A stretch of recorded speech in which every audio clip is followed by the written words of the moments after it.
that, those help us know if the noun is farther away or close.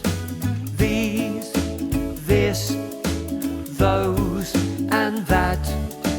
For demonstrative adjectives we all use when we chat. This book is big, that book is small.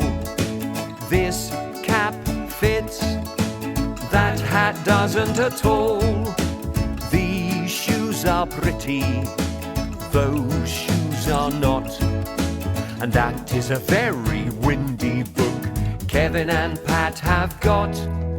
This, these, that, those help us know if the noun is farther away or close.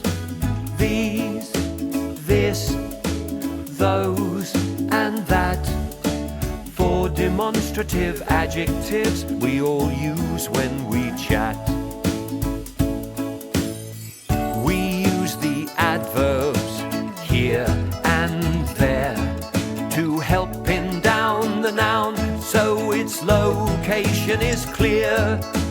These rubber duckies here, or those rubber duckies there.